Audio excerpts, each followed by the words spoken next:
अविनाशी चेतना जो पूरे ब्रह्मांड में व्याप्त है, उसे कोई नष्ट नहीं कर सकता। जय श्री कृष्ण साथियों, आप सभी का बहुत बहुत स्वागत है हमारे चैनल सनातन की यात्रा में, जहाँ पिछले श्लोक में भगवान श्री कृष्ण ने हमें सत्य और असत्य का भेद समझाया था। उन्होंने कहा था कि जो अस्थायी है उसका कोई वास्तविक अस्तित्व नहीं है, लेकिन जो सत्य है वो उसका कोई अंत नहीं। लेकिन वह सत्य क्या है? आज के श्लोक में भगवान इस सत्य की एक ऐसी परिभाषा देते हैं जो कि विज्ञान से भी परे। भगवान अर्जुन से क्या कुछ कहते हैं, आइए जानते हैं श्लोक में। दूसरा अध्याय श्लोक नंबर 17। अविनाशी तु तद्विद्धि सर्वमिदं ततं विनाशमव्ययस्यास्य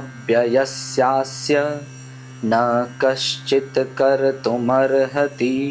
श्री भगवान ने कहा, तुम उस चेतना या आत्मा को अविनाशी समझो जिससे यह संपूर्ण ब्रह्मांड व्याप्त है।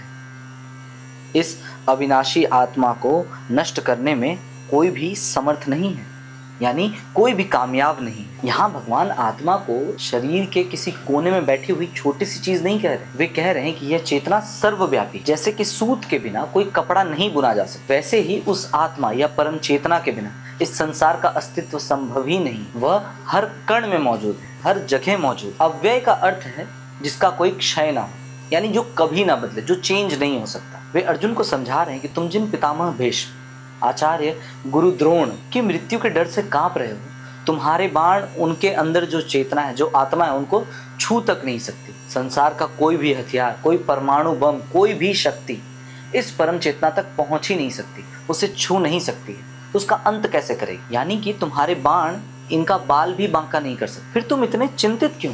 आज के श्लोक से सीखने वाली बात है। हम जीवन भर अपने शरीर, अपने धन, अपने दौलत, अपने घर को सुरक्षित करने में लगे रहते हैं, जो कि एक दिन नष्ट होने ही वाला है। लेकिन भगवत गीता कहती है कि जो आप वास्तव में हैं, यानी आपकी आत्मा, उसे किसी सुरक्षा की जरूरत नहीं।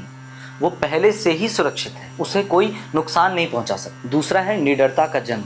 जब इंसान को यह एहसास हो जाता है कि वह अविनाशी है, यानी उसका नाश नहीं हो सकता, तब हमारे अंदर से डर खत्म हो जाता है। फिर हम जीवन के किसी भी चुनौती का सामना आसानी से कर सकते हैं बिना डरे। यानी एक छोटा सा भ्रम अगर हमारे मन से दूर हो जाए तो हम कितने निश्चिंत हो जाते हैं। आप सोचिए कितनी बड़ी बात है। इसके बाद हम बिना किसी डर के कुछ भी कर सकते हैं और हमारे मन से डर एकदम दूर हो जाता है, ठीक एक राजा की तरह। जैसे राजा के मन में किसी से डर नहीं होता, वो अकेले जाकर युद्ध लड़ सकते, इतना उनके अंदर, उनकी साहस इतनी ज्यादा होती है। तो जब हम भी इस फैक्ट को जान जाते हैं, फिर हमारा मन भी जो है उसी तरह से मजबूत हो जाता है। यहाँ श्री कृष्ण ने यह तो बता दिया कि हमारा शरीर जो है वो अविनाशी है। फिर मन में सवाल आता है कि फिर ये शरीर क्या है, ये जो हमें मरता हुआ दिखाई देता है, इस शरीर का क्या महत्व है? इस सवाल का जवाब भगवान आने वाले वीडियोज, यानी आने वाले श्लोक में देंगे। वो हम जानेंगे नेक्स्ट वीडियोज में। साथियों, ये भगवत गीता की सीरीज चल रही है जहाँ मैं दूसरे अध्याय को कवर कर रहा हूँ। आशा करता हूँ कि आप इस सीरीज से कुछ ना कुछ जरूर सीख रहे होंगे। अगर वीडियो पसंद आए तो इसे लाइक करें, अपने फ्रेंड्स और फैमिली में वीडियो को शेयर करें। मिलते हैं आपसे अगले श्लोक में। जय श्री कृष्ण, जय श्रीमन नारायण, जय श्री राधे।